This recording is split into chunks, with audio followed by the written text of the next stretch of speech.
Good evening, I'm Amna Nawaz. And I'm Jeff Bennett. On the NewsHour tonight, a dire warning: famine has hit Gaza.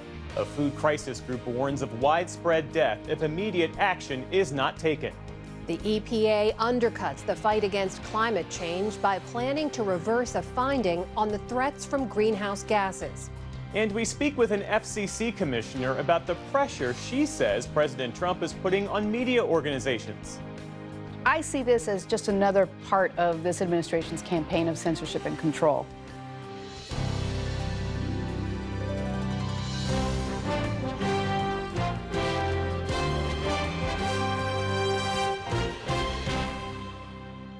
Major funding for the PBS NewsHour has been provided by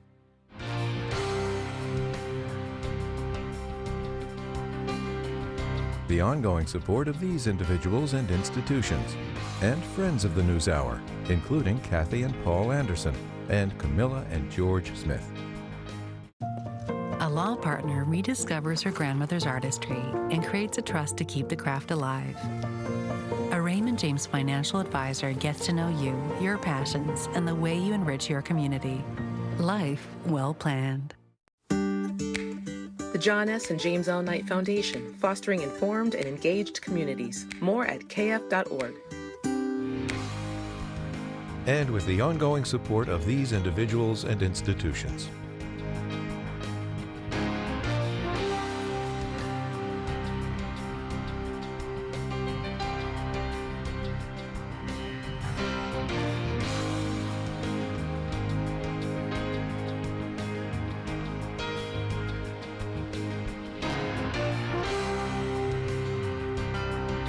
This program was made possible by the contributions to your PBS station from viewers like you. Thank you. Welcome to the NewsHour. More than 60,000 Palestinians have been killed in Gaza since Hamas terror attacks kicked off the war with Israel some 21 months ago. That's according to Gaza's health ministry, which says more than 24 people were killed in Israeli airstrikes overnight. In the meantime, Israel's prime minister is facing growing international pressure to end the war. And a leading food crisis group is now warning of widespread famine in Gaza as deaths from starvation rise. And a warning: some images in this story are disturbing. Daybreak in Gaza's Nuseirat camp, revealing more death and destruction wrought by Israeli strikes overnight. Familiar wails of mourning as another round of relentless funerals unfolds. And as hungry Palestinians face an impossible choice: to seek food or die trying. He went to bring a bag of flour. He came back in a body bag. But it's not just strikes that are killing Gazans. They're also dying of starvation amid a near total aid blockade by Israel since March. Among them, 5-month-old Zainab Abu Khalib, who died of malnutrition a few days ago. We have been in the hospital for 3 months to no avail. This is how she looked before being sick. The girl suffered a lot. Today, a dire statement from the leading international authority on food crises, the IPC, saying, quote, the worst-case scenario of famine is playing out in the Gaza Strip. Widespread starvation, malnutrition, and disease are driving a rise in hunger-related deaths. Among the worst affected are children. The IPC reports that more than 20,000 kids have been admitted to Gaza hospitals for acute malnutrition since April. Gaza's Hamas-run health ministry says of the 150 Gazans who've died of starvation since the war began, 88 have been children. Israeli Prime Minister Benjamin Netanyahu denies there's any starvation or policy of starvation in Gaza. And Israeli officials blame UN agencies for failing to distribute aid and blame Hamas for diverting aid. Foreign Minister Gideon Sa'ar today. Who is responsible for this tough reality? I answered, this is Hamas. Whether there is a starvation policy, no, the contrary is right. We are doing amazing efforts, including this week. A USAID analysis reportedly found no evidence of systematic aid theft by Hamas, and the New York Times recently reported the Israeli military never found proof Hamas had systematically stolen aid, citing senior Israeli military officials. Israel has allowed more food and supplies in this week amid building international pressure. Aid trucks rolled into Gaza from Egypt today for a third consecutive day, and Israel is now allowing humanitarian airdrops by foreign countries. Gazans and aid groups say it's not nearly enough.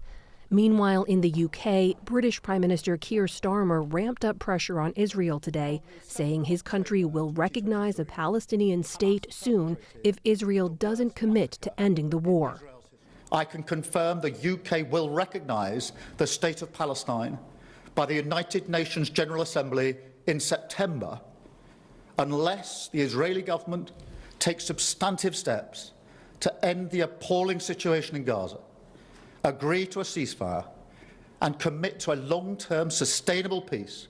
That followed France's pledge last week to recognize a Palestinian state, even as Germany's chancellor said formal recognition is not the right step right now. But the prospects of a Palestinian state seem to dim this week, as a report from Israeli newspaper Haaretz said Prime Minister Netanyahu will propose a plan to annex parts of Gaza if Hamas does not agree to a hostage release and ceasefire deal soon. Netanyahu reportedly told Israeli ministers that the plan has been approved by the Trump administration. Today, criticism of Israel's war conduct came from one of President Trump's closest allies. In a social media post last night, Republican Representative Marjorie Taylor Greene became the first member of her party in Congress to call what's happening in Gaza a genocide, all while deaths in Gaza from strikes and starvation continue to rise every day.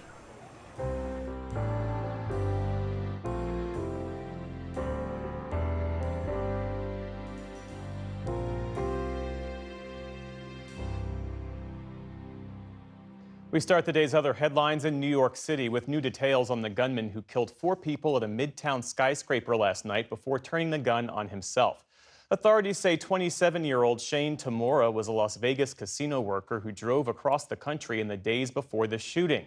New York City Mayor Eric Adams says his intended target was the NFL's office on Park Avenue. Tamura shot 3 people in the building's lobby before taking an elevator to a different floor and killing another person. A 5th person was critically injured. Police say the gunman was a former high school football player who had a history of mental illness. Mayor Adams told CBS about a note he left behind. The note alluded to that he felt he had CTE, a known brain injury for those who participate in contact sports. He appeared to have blamed the NFL for his injury. Police say they plan to question a possible associate who may have supplied parts for the rifle that Tamura used in the attack. Meantime, we're learning more about the victims of yesterday's shooting. They include security officer Ilan Etienne, according to relatives and a local labor union, plus Wesley Lepatner, an executive at the financial firm Blackstone, as well as off-duty NYPD officer Didarul Islam. The 4th victim is said to be Julia Hyman, a Cornell graduate who worked at Rudin Management, the company that owns the building. The university released a statement calling her death a tragic loss. Turning now overseas, Russian attacks killed at least 27 people across Ukraine overnight after President Trump said he was moving up the timeline for Moscow to end the fighting. Ukrainian authorities say 4 powerful bombs hit a prison in the country's southeast, killing at least 16 inmates and wounding more than 90 others. And in central Ukraine, Russian strikes hit a building and a maternity hospital, killing at least 5 people, including a pregnant woman. Yesterday, President Trump said he would impose sanctions and tariffs unless Russian President Vladimir Putin moves to end the war within 10 to 12 days. A Kremlin spokesperson said today that Moscow had, in their words, taken note of Mr. Trump's warning. In China, nearly a year's worth of rain drenched the Beijing area in a matter of days, triggering floods and landslides that have killed at least 38 people.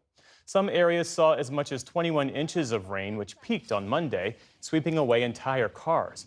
State TV showed people crammed into small rescue boats and riding construction trucks to safety. More than 130 villages on the outskirts of China's capital lost power. Today, many residents tried to pick up the pieces of their muddied homes, but much of the region was still at high flood risk through this evening. A major deal is in the works to create the nation's first coast-to-coast freight rail company. Union Pacific is buying smaller rival Norfolk Southern in a deal valued at $85 billion. The combined company would cover 50,000 miles of rail lines across 43 states. The railroads say the merger would lead to faster freight delivery for raw materials and goods across the country.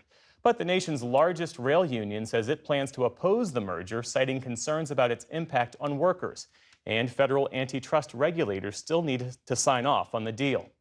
On Wall Street today, stocks ended lower despite a report showing that U.S. consumer confidence improved slightly this month. The Dow Jones Industrial Average slipped around 200 points. The Nasdaq gave back 80 points on the day, and the S&P 500 retreated from its recent all-time highs. And we have two passings of note this evening. Billionaire philanthropist Wallis Annenberg has died. She was the heiress to her father's publishing empire and then led his influential Annenberg Foundation for 16 years, serving as its president and chief executive. Her name adorns several public spaces around Los Angeles, including a performing arts center, the wing of a science center, and soon the world's largest wildlife crossing over the LA freeway. Her family says she died yesterday from complications related to lung cancer. Wallis Annenberg was 86 years old. The world has also lost Baseball Hall of Famer Ryne Sandberg. There it is, way back, the record-breaking home run! Ryne Sandberg! Sandberg was considered one of the best all-around players in the game. Over his 15 seasons, spent almost entirely with the Chicago Cubs. He won 9 Gold Gloves for his fielding and was the National League's MVP back in 1984. On the field and off, the man known as Rhino was a fan favorite, known for his work ethic, his professionalism, and his humility. The Cubs say Sandberg died yesterday at home following a battle with cancer. Ryne Sandberg was 65 years old. Still to come on the NewsHour, we examine the growing concerns about misogynistic online content that's appealing to some young men. A Democratic and a Republican senator's bipartisan effort to combat wildfires. And a look at the South Korean musical that's captivating audiences on Broadway. This is the PBS NewsHour from the David M. Rubenstein Studio at WETA in Washington and in the West from the Walter Cronkite School of Journalism at Arizona State University. The EPA announced plans today to overturn a key scientific finding that it has used to regulate carbon emissions and climate pollution since 2009. It's the latest in the Trump administration's efforts to roll back federal regulations and, if upheld, could undo Obama and Biden-era climate policies. Stephanie Tsai joins us with more. Amna, the EPA is specifically targeting the endangerment finding, which determined that pollutants caused by burning fossil fuels endanger humans and can therefore be regulated under the Clean Air Act. It's been the basis for the government's fight against climate change for the last 15 years. During an appearance at a truck dealership in Indiana, EPA Administrator Lee Zeldin accused previous administrations of twisting the Clean Air Act, resulting in what he said were more than $1 trillion in regulations over the years. He said President Trump was given a mandate to change that. They elected President Trump, President of the United States. That was the will of the American public.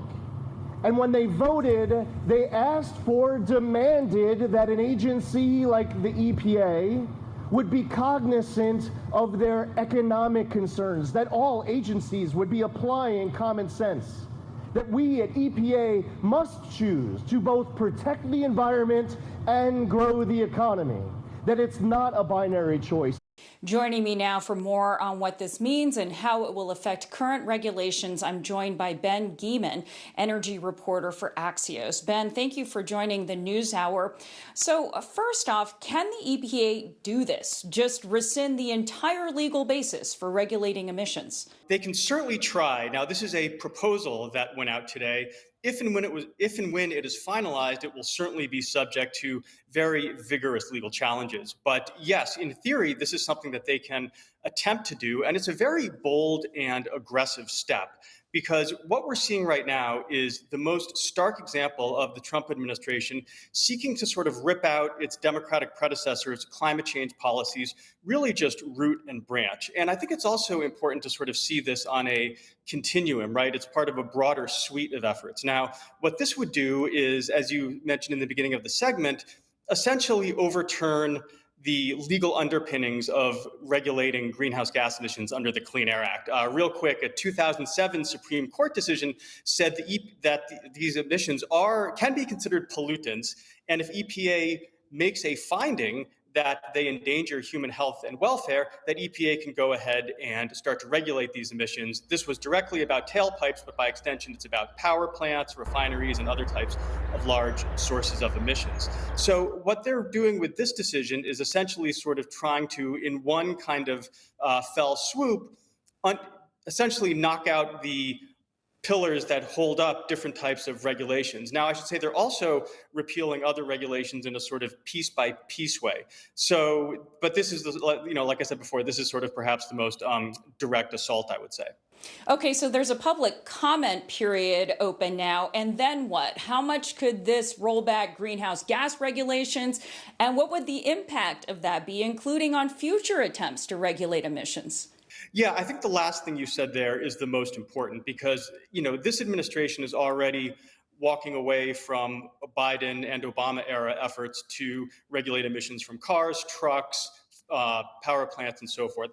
But if you remove the legal underpinning of the sort of whole endeavor, that would make it extremely cumbersome and difficult for a future administration that did want to take action on these sources to sort of reimpose those regulations because this legal sort of bedrock for those actions would no longer be in place. Now, I do think it's important to note that regulations are hardly the entire ballgame when you sort of look at policies that aim to limit use of limit the emission of heat trapping emissions in the US and increase the uptake of cleaner burning types of energy, whether that's electric vehicles or solar power or other types of renewables. Now, the Biden administration had been trying to sort of aggressively create policies on, I suppose you could say, the demand side, which were these large consumer and business subsidies in the Inflation Reduction Act for using these cleaner types of sources. So I think if you look at this together with, if you look at this rescission of the endangerment finding together with these other policies, it would make it more difficult for the U.S. to continue cutting emissions. So even if this change happens, Ben, market forces are still going to do what they're going to do, and renewable energy industries may continue. That's absolutely right. I mean, regulations are one of the factors that determine how quickly or how slowly we see this slow-moving transition away from fossil fuels. But certainly there's a whole constellation of other reasons why utilities are bringing more wind and solar power online, why car companies are creating more electric vehicles and issuing more and more models. I think what's safe to say is that while it's very hard to predict the future of clean energy deployment, removing this finding would make it difficult to accelerate emissions reductions in the US and would create new barriers to the rapid uptake of clean energy sources that are coming alongside other barriers that have already been showing up. But that said, you're absolutely right. Markets will have a say and the energy transition will continue. But what we're really talking about, I think, is the pace of that transition. I do want to talk about the fact that at today's event, there was a lot of talk about how costly these regulations have been.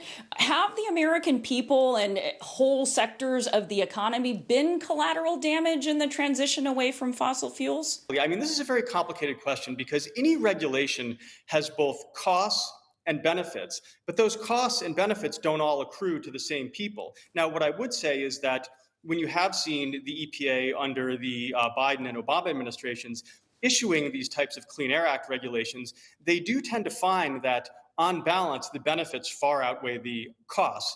But that said, the way that these regulatory impact analyses are constructed are subject to some, I suppose, kind of fiddling with the dials. I do think it's interesting to start looking at the reasons that the EPA is giving for trying to remove this finding. I mean, on the one hand, it is definitely the scientific consensus, and we should never shy away from that greenhouse gas emissions, primarily from burning fossil fuels, are causing dangerous climate change. But the EPA makes a whole series of other arguments in this long document, such as the idea that the EPA in 2009 was overstating some of the harms. They also get into the idea that the U.S. contribution to these emissions, particularly from tailpipes, is not going to be globally significant enough to justify some of the costs of imposing these regulations. And then they get into some other arguments as well.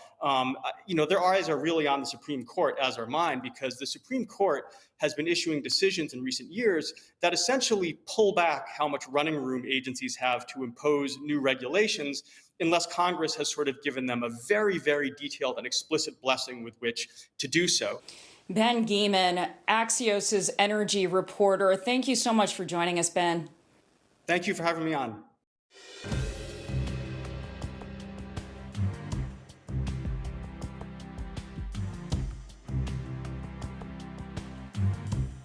The $8 billion merger between Paramount, CBS's parent company, and Hollywood studio Skydance is fueling a fierce First Amendment fight and raising sharp questions about the influence of the Trump administration. The FCC approved the deal last week by a vote of 2-1 along party lines. The vote came shortly after Paramount paid $16 million to settle a lawsuit brought by President Donald Trump over a 60 Minutes interview with then Vice President Kamala Harris. FCC Commissioner Ana Gomez, the sole dissenting vote, issued a blistering statement calling it an act of, quote, cowardly capitulation that could set a dangerous precedent, reshaping the future of entertainment while eroding the freedom of the press. And Commissioner Gomez joins us now. Thanks for being here. Thank you for having me. I want to talk more about the First Amendment threats you see resulting from this deal in a moment. But first, the timeline, because you noted that the FCC approved the merger only after Paramount agreed to the $16 million settlement. They made concessions like scrapping DEI policies at Paramount, installing a so-called bias monitor at CBS. How do you view the connection between the settlement and the concessions and the FCC's approval? So I see this as just another part of this administration's campaign of censorship and control. Here's what we know. The president pressured Paramount over the 60 Minutes segment. The FCC pressured CBS over the 60 Minutes segment.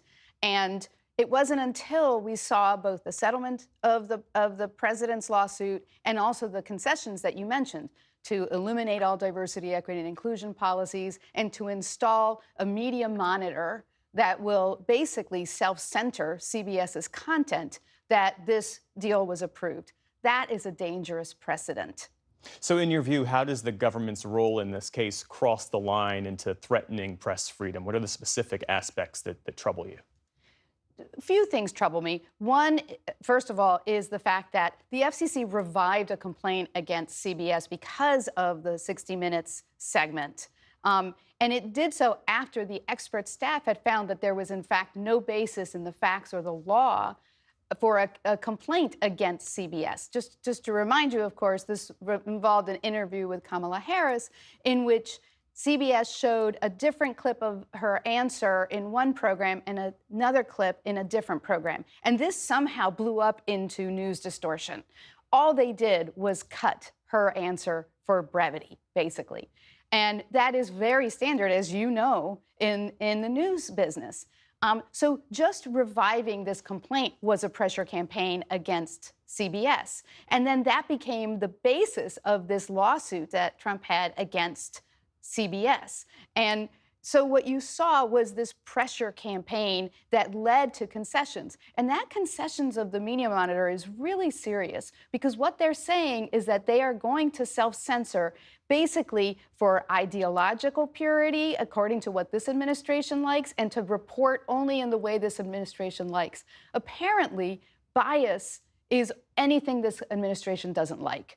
And that is what they're promising not to show anymore to your consumers. So in practice, if a program like 60 Minutes produces a hard-hitting investigative piece on the Trump administration, what happens next under this new framework? Would that content, would that piece need to be cleared in advance, or would this so-called bias monitor act in a role similar to what newspapers have, a public editor who holds a newsroom accountable and answers reader questions, that sort of thing? Well, you know, that's a very good question. What we know is that this monitor will report directly to the president and will field complaints about the news and about other issues with the programming. So how that's going to work isn't entirely clear. And the other thing that's not entirely clear is how this gets enforced by the FCC. The First Amendment prohibits the government from censoring broadcasters. That is entirely what the freedom of press is all about. And so if a complaint comes to the FCC and the FCC determines that the content needs to be further censored, it's directly violating both the First Amendment and the Communications Act, which prohibits us from censoring broadcasters. Well, the FCC chairman, Brendan Carr, he said in a statement in defense of this approval, he said, Americans no longer trust the legacy national news media to report fully, accurately, and fairly. It's time for a change. That is why I welcome Skydance's commitment to ensure that the new company's programming embodies a diversity of viewpoints from across the political and ideological spectrum. What's the danger there? First of all, let's keep in mind that this administration has been the one that has been sowing distrust in the media for the last decade. And so to use this alleged distrust in the media as the reason why the FCC needs to step in and regulate is, I think, disingenuous. So again, the First Amendment protects from government interference in freedom of speech and the freedom of the press. We cannot tell the press how to report, how to make its editorial judgments in its news organization, and we should not. You've emphasized that you have a good working relationship with Chairman Carr, a candid and good working relationship. How does that dynamic affect how you raise dissent within the agency? The chairman and I do work very well together. I'm a very transparent and very direct person. He and I have very good conversations. He knows when I have concerns because I raise them with him, and I also know where he's coming from because he talks about them with me. So our day-to-day working relationship is good, but I am not going to stop raising concerns when I see these violations by this entire administration against the freedom of speech and the freedom of the press. So if this merger is part of a broader assault on the First Amendment, as you say, what remedies exist? What can the public do within your role? What additional proactive steps are you taking to defend press freedom and the FCC's independence? I think it's very important that we all speak up and push back, because the way to address a bully is to push back on a bully.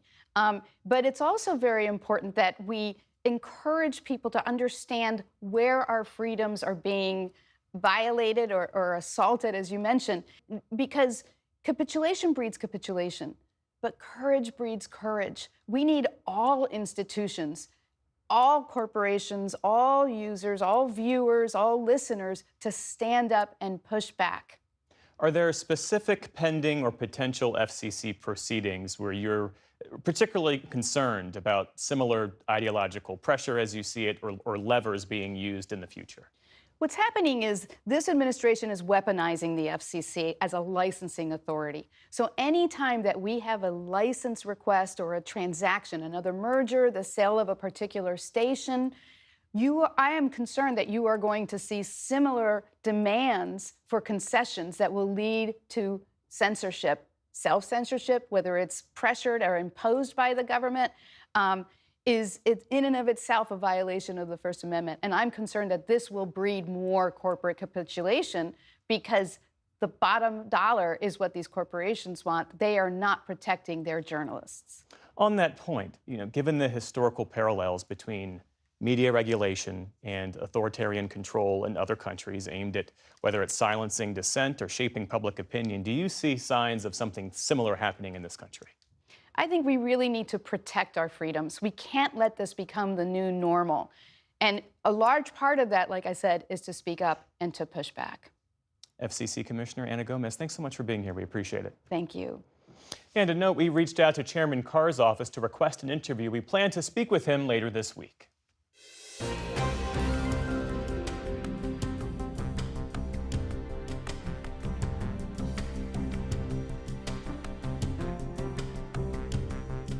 We turn now to growing concerns around the proliferation of misogyny online and its migration into real-world interactions, especially those involving young men. John Yang has this story about a Detroit teenager's experience and the broader implications of this trend. Like many his age, Brian Campbell says he grew up an iPad kid, playing a lot of video games. You about to lose anyway, it don't matter. And when the COVID pandemic forced schools to shift to remote learning when he was 12, his primary connection with friends was online. I would spend all my time on the internet. Either I'm playing the video game or on TikTok, or both. Fortnite, NBA 2K. If me and my friends get bored playing it for 10 hours, then we scroll on TikTok and send each other videos, and then we get back to playing the game. Eventually, content with a specific perspective started showing up on Campbell's feeds. It is so easy to become a top-tier male in the world today because the competition is so ridiculously low. Topics masqueraded as informational kind of male improvement. I think a lot of these people have lived more life. They're rich, they're nice car, all that. Like what society says is the ideal for a young man. The message appealed to Campbell, and the more he engaged with it, the more he saw. Campbell had found himself in the heart of what's known as the manosphere. The term broadly refers to online communities that create and share content aimed at men and boys. But there's growing concern about the ideas behind that content. Misogynistic, often conspiratorial beliefs about gender roles and masculinity. And thanks to a handful of key influencers, the manosphere's reach has exploded. In an attempt to quantify that growth, researchers in Dublin set up accounts on multiple social media apps, posing as teenage boys. Last year, they reported that in less than half an hour, every one of the accounts was fed manosphere content, whether they sought it out or not. In the post-Me Too movement, we've seen this surge of online misogyny in particular. Cynthia Miller-Idris is the founder of the Polarization and Extremism Research and Innovation Lab at American University. Her book, Man Up, The New Misogyny and the Rise of Violent Extremism, will be published in the fall. They land on an influencer who's offering them often very tangible and real help that makes a difference, right? Like get 8 hours of sleep and drink water and get to the gym. And they package that with scapegoating of women or treatment of women or an idea of success as being, dominant. And so, your life is improving while you're starting to believe this other stuff. Women sell purity, men sell success. This is seen as a more dominant position. A woman wants sex more than the guy does. The average woman will always cheat more than the average man. That's the sort of content Campbell was seeing. Soon, he was echoing those ideas. How, women want to control us and, us as young men, we have to not be at the whim of women and stuff I didn't really know what I was talking about, but it sounded good. Campbell's dad, Al, and his older brother, Brandon, who had fallen down similar rabbit holes when he was younger, noticed a change. He started mentioning a lot of things typical of someone who believes that the world is against them, where you think that if you are not, I'll say in quotes, superior, then something's wrong. He was kind of taking on opinions that didn't sound like his own. They were opinions that I myself once had because I had gained them from someone else. While Brian was seeing this material, were you aware of it? I guess I didn't really pick up on it at first. But over time, you say a few things, it gets a little concerning, hey, my wife's gonna clean up after me. Being the alpha male and the this and the that and the type of guy that's the strongest, the baddest, and everybody needs to bow down and respect you, but then you don't have to respect anybody else. When it comes to behavior like this, there's really no excuse for it, but there may be an explanation for it. Psychologist and author Lisa Damour specializes in adolescent development. It's helpful to think about 12-year-old boys in broader context. Girls hit puberty before boys do. So what this means is that for 7th grade boys in general, the girls are often beating them at recess, and then they come into the classroom and the girls are often beating them in school. So if you are a 12 or 13-year-old boy and you have had a very rough day at school where a girl outran you at recess and then had all the right answers when you didn't understand what was happening in class, and you come home feeling pretty small and you hop online and there is somebody telling you, listen, guys are actually great and the thing that's holding us back are girls, that is pretty compelling. Jamie, I want you to listen carefully. Online radicalization and the manosphere are at the center of the Emmy-nominated Netflix miniseries Adolescence, the platform's most-watched show in the first half of the year, with 145 million views.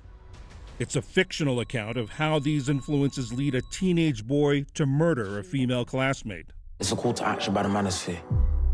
80% of women are attracted to 20% of men.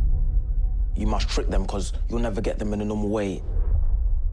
In real life, there's a growing number of examples of manosphere culture affecting interactions between boys and girls. It's like little things like, oh, you should be back in the kitchen. And even though it's a joke, some people take it really far. There are games that I've stopped playing because every single time I joined, I'd receive a rape threat. Me and my former roommate were chased on campus by 2 different men saying that they were going to have a lot of fun with us that night. Those kinds of things are have migrated from, online worlds into real life, sometimes in ways that boys are just trying to be provocative, sometimes in ways that are really dangerous stepping stones on the way to more harmful and violent content and behaviors.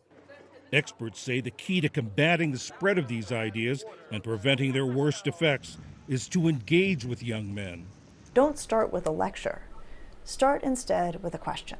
Ask, have you seen this? What is it like to see it? What do you think adults don't know about this that we should probably know? And how can I be helpful? That's what happened to Brian Campbell in Detroit.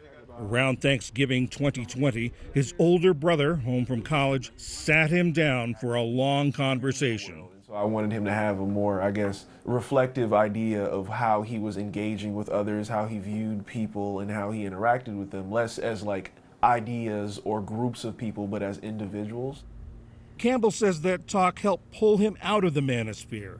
He still sees online videos pushing misogynistic views, but he says he's able to tune them out and click not interested.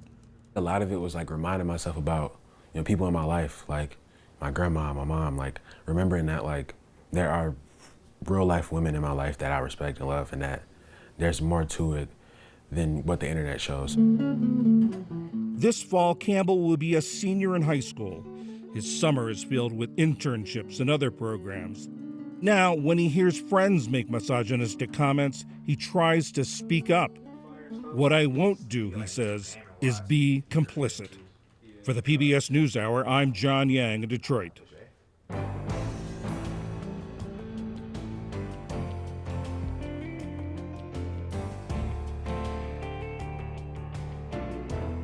With razor-thin GOP majorities in the House and Senate, many federal lawmakers are retreating to their political corners rather than seeking out compromise in the middle. But one bipartisan duo is bucking the trend, arguing their disaster prevention proposal can overcome Congress's political dysfunction and is necessary amid worsening wildfire seasons nationwide. I recently sat down with Republican Senator John Curtis of Utah and Democratic Senator Alex Padilla of California on Capitol Hill to discuss their bill and working across the aisle. Senator Curtis, Senator Padilla, welcome to the NewsHour. Thank you for joining us. Thanks for having us. Absolutely. Good to be here. So I want to begin with this effort that you are both working on together. It's worth reminding people it's been months since those wildfires that we covered that ravaged LA County in California. We know communities are still struggling to come back. We've seen currently in Utah as well, there's a number of active fires burning right now. So this is something that clearly impacts both of your states and so many others. How did this bill, as a bipartisan effort, how did it come together? Who went to whom? This is one of those things it's impossible to say it started here or it started there. It's been bubbling for a long time. And some of these ideas have been bubbling for a long time, and it was great to have them crystallize and come together. Right. It's the dynamic and the challenge of wildfires is not new, not to Utah, not to California, but it has been progressively building bigger and bigger over the course of the last decade.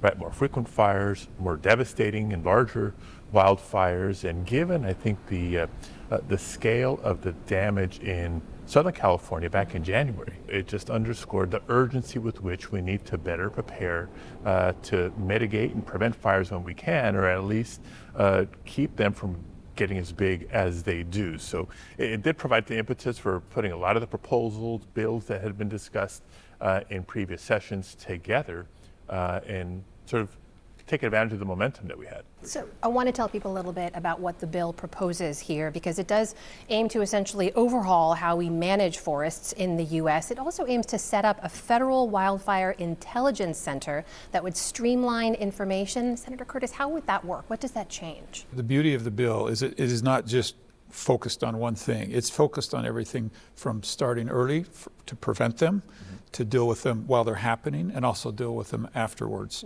And as you mentioned, one of the problems we've had is interagency coordination and cooperation, and this bill addresses that and tries to bring all that together, get us out of our silos so that we're actually working together and pulling in the same direction. Maybe on the federal government side, there's a way to be more effective, more efficient by pulling in that expertise those resources and even personnel from different departments and agencies under one roof, and establishing a wildfire intelligence center to take advantage of the research, the experience, and the data that's being collected through these experiences. Very similar to what the Weather Service does under NOAA, right? Capture all and make it very usable for people who depend on that data to get ready for fire season, respond to fires when they happen, and help us in that rebuilding stage as well post a disaster to try to prevent and mitigate future incidents. Wouldn't be unusual in Utah to have a fire that started on Forest Service land,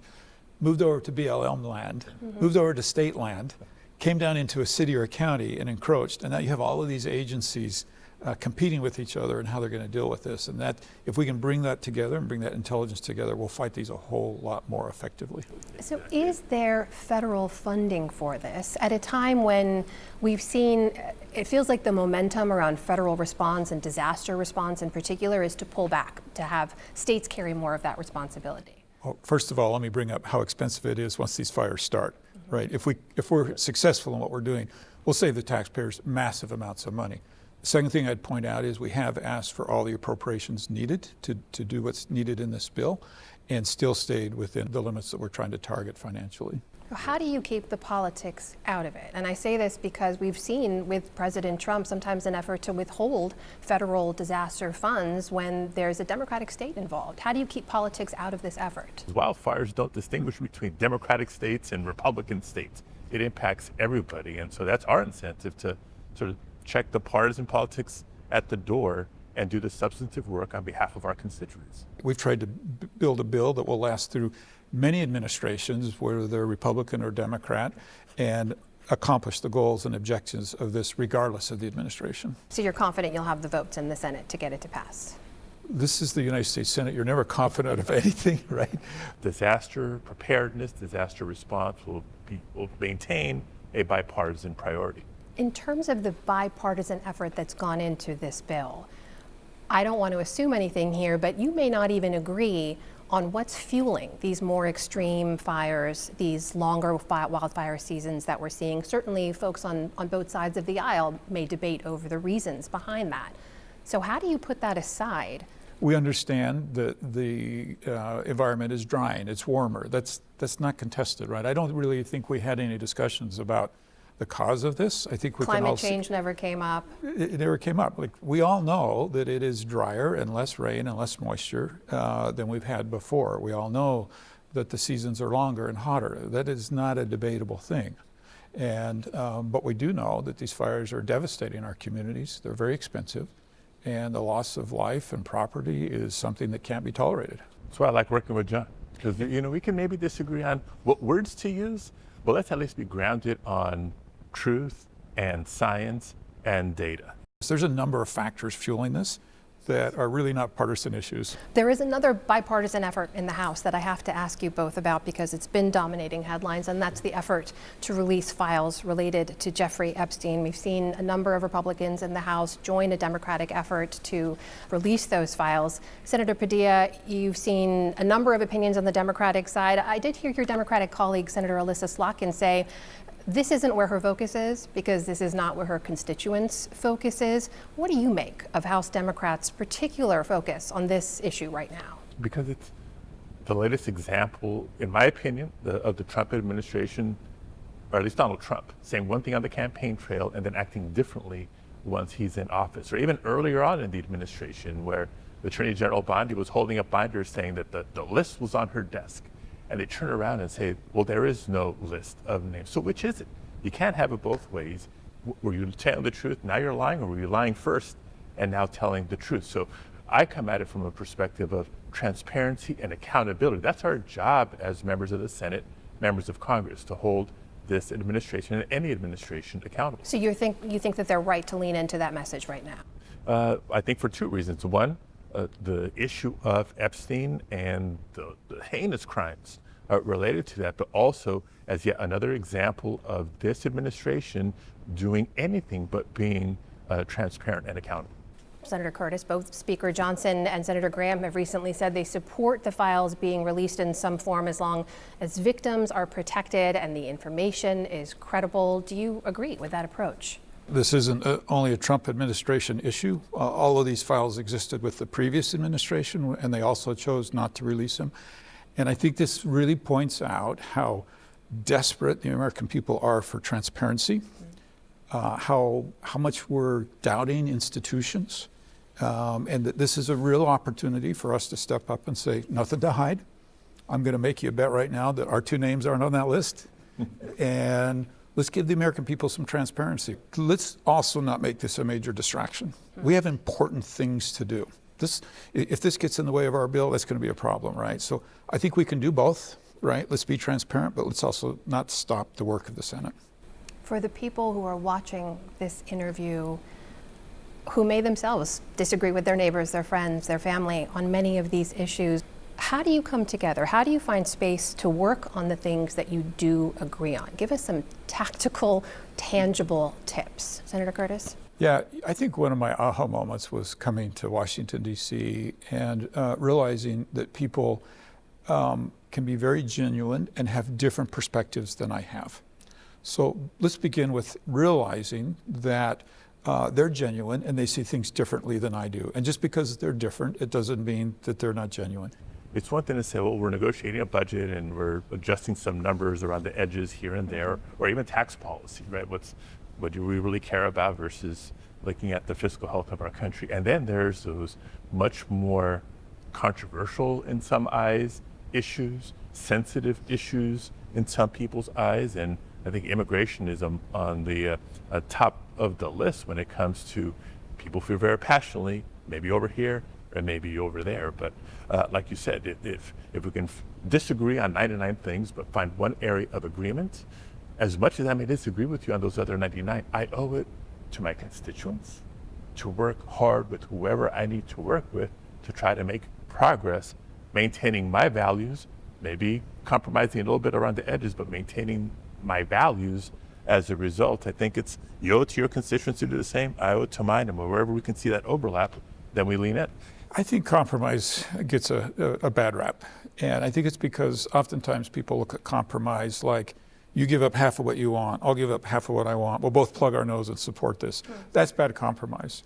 But if we can sit down and find those areas of intersection where we actually agree, that's a different kind of compromise. And in my experience is the best work in Fix Our Force is a really good example of that, of where I don't think either one of us feel like we have abandoned our principles, but we actually found some areas of overlap that are really important to this country and to our constituents. Gentlemen, it has been such a pleasure to speak with you both. I thank you so much for your time and your candor. Senator John Curtis, Senator Alex Padilla, thank you. We appreciate it. Thank you.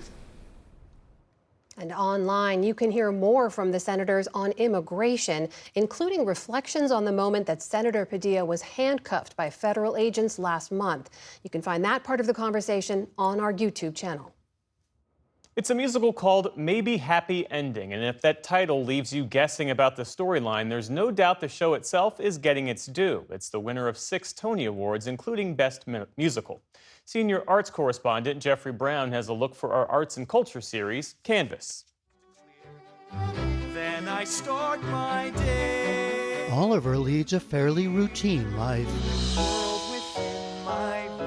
Listening to his jazz records, tidying up day after day, year after year, in his one small room in a retirement home.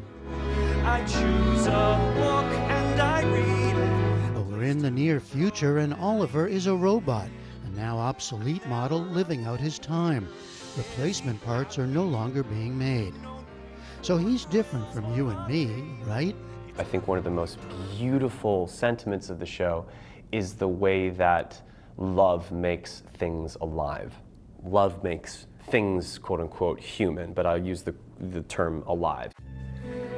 Never fly away. Darren Criss won a Tony for his portrayal of Oliver in what easily qualifies as this year's version of the little show that could, Maybe Happy Ending. We've written 4 shows together now. Composer Will Aronson also won Tonys with his Korean song and book writing partner Hugh Park. Thank you so much for supporting us for this 9-year journey. And credits Park for the original idea. Well, luckily he didn't say to me, let's write a musical about robots in love. because I think, like everyone else, that might not sound like the best pitch. He said, "Oh, I have an image for you. It's this lonely robot playing trombone in this basement parking garage late at night when no one's around." That was the image he came to me with. Way better pitch. And you thought? And I thought, this is really exciting. When you're in love, you are the loneliest. To be sure, the two lifelike machines at the heart of the story, Oliver and Claire, played by Helen J. Shen, who lives across the hall, do find their way toward love. But as older model helper bots built to serve humans, they're no longer of use to their former owners, and their hard drives holding memories are wearing down. Now light the fire, dear Oliver. In Oliver's case, memories of his owner, James, played by Marcus Choi, whom Oliver thinks of in human terms as his best, make that only friend. This is where you belong. For anyone in the audience contemplating his or her own battery life and who will be there for us in the end, it's not hard to connect. Which is exactly where I want to get you. So by the time we actually do become more human, you are now more dilated to the idea of like, oh my God, maybe we are the same kind of person, which is what I think art can do at its highest level, or at least that's our goal. You just did the motion that switches back and forth. Exactly. Between, right? There's a stark physicality that is supposed to feel not human, but through the course of the show, as more human things are presented to this person, like love and relationships, or the idea of obsolescence, or how one can be resilient or fearful of that, and how you choose to cope with that idea. This turns into sort of a softening of that physicality into something perhaps more human-like. Now we're ready to spill the beans.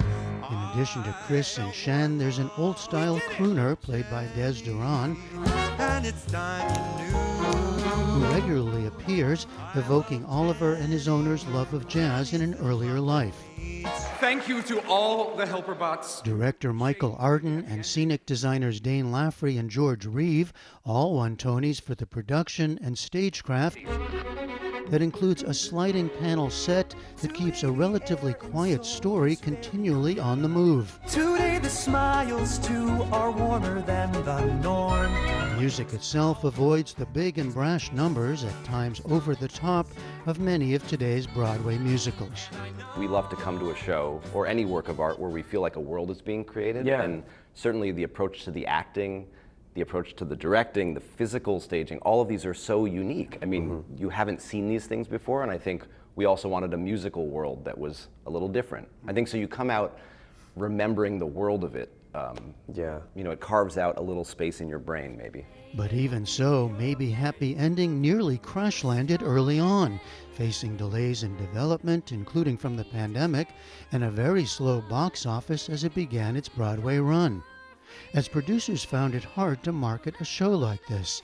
Even its name was confusing to many. Hugh and I had to leave for Korea for a different show right after opening night, literally the next morning. And we had such an amazing got out of time. town. They ran for the border. This was pre-planned. We weren't like, It's like the producers. like drop it and go. Yeah, we're out of here. Yeah, That's great. no. We had to. We didn't want to, but we had this really emotional goodbye with everyone because we thought we'll be back in 2 months. I mean, many shows close in the first 2 months, so we didn't know that we would see everyone again. And the Tony Award goes to Maybe Happy Ending.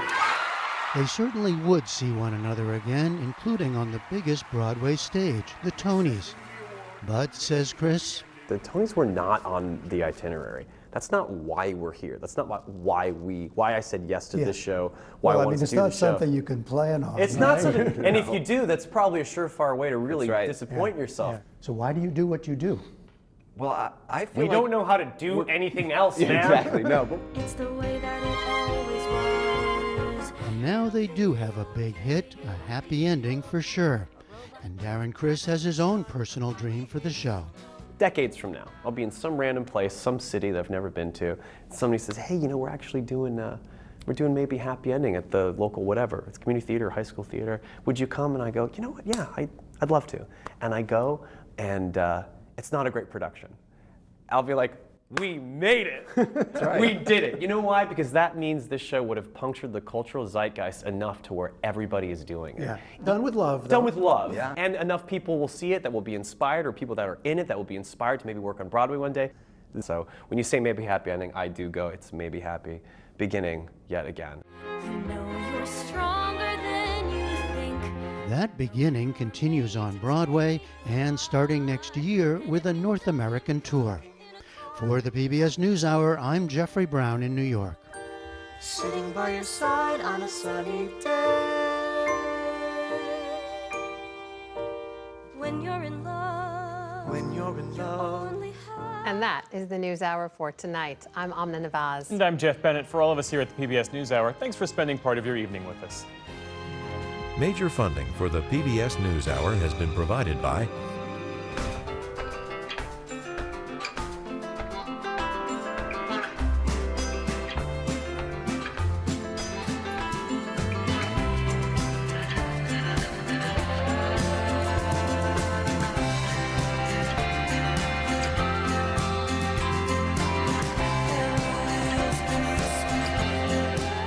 moving our economy for 160 years. BNSF, the engine that connects us. the William and Flora Hewlett Foundation. For more than 50 years, advancing ideas and supporting institutions to promote a better world. At hewlett.org.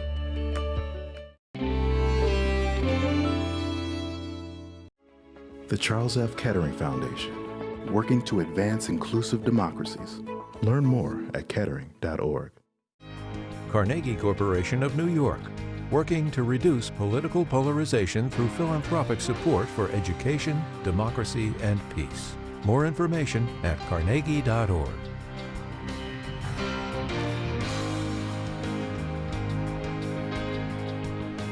And with the ongoing support of these institutions. This program was made possible by the contributions to your PBS station from viewers like you. Thank you.